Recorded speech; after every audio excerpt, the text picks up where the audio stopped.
The 1.2 version for Vampire Hunters 3 has been released, and this is everything that has changed in this update. As Zach has said, there is new content planning to release at a later date.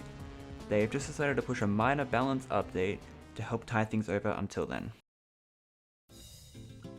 Firstly, energy drink will no longer lower your gun's recoil.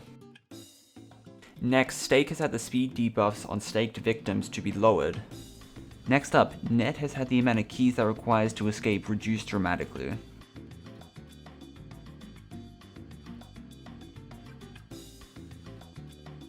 A pretty big change for DNA Tester, it will now apply a minor health boost up to 10 HP for any player that ends up getting tested.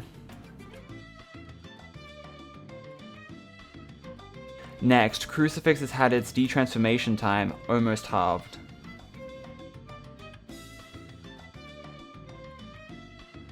Next, Axe has had its stun time reduced from 0.8 seconds to 0.5 seconds. And lastly, Night Vision goggles have had the outline on players removed. To start off with, every single pistol in the game has been nerfed in some form of their damage, recoil, or firing speed. Some other gun changes include the AK has had a reduced vertical recoil, the Mozzhii has had an increase in its ammo reserve. The BLF-60 has had its magazine reserve reduced from 10 to 7. On top of that, the SMP-9 has had its reload time, vertical recoil, and random recoil nerfed, while the K-Vector has had its magazine size increased and ADS time decreased.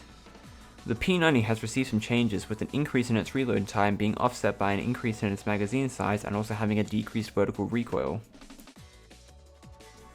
The SK-12, a shotgun, has also received more vertical recoil. And lastly, the BCH-7 has had a reduce in its reload time. The increased base walk speed for Vampire while biting is increased from 7 studs to 9 studs. Now, infected vampires will also receive a speed boost of 20%. Now onto the vampire abilities, Heat Sense has received changes to its Heat Shield, Laser Beam, and Vesti Orb. Next, Blackout has received some changes to its passive, Static Shock, and Energy Drain. Cloak has now received some changes to its Invisibility and Dissonant Whispers. Decoy has received some changes to its passive and Witch Dust. Storm has received some changes to its Tornado ability. Infected Necromancy has received a few changes, with Necromancy finally being fixed. Supersonic Shockwave has also been buffed. Black Ice has received some changes to its Freezing and Icecast. Diamond Skin has received a few changes to its Spike Bomb and Crystal Path. Volatile had some changes to Quick Burst and Explode Orb. Wildfire has had some changes to its Flame Punch and Flame Trap. And lastly, some chiropractic changes with Bat Swarm and Flight.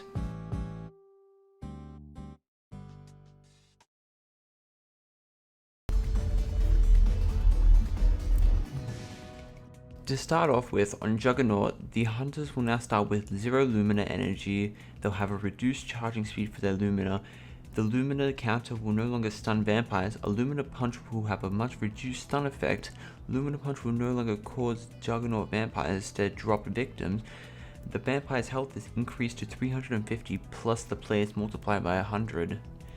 The vampire's base walk speed while biting is increased from 7 to 12, and the vampire's ability recharge is increased by 25%. In Double Trouble, the amount of time you get for killing survivors has increased from 30 seconds to 40 seconds. In Hunternaut, the vampires will no longer have a primary vampire ability, while the vampires will also have less of a speed boost. Hunters in Hunternaut will also have now an increased Lumina recharge rate going from 5 times to 10x speed instead. In Infection, the Hunters will now start with 0 Lumina energy, meaning they can no longer quick escape using Lumina. Also, the recharge rate for Lumina has been decreased by 40%, and infected vampires will now get 2 lives each.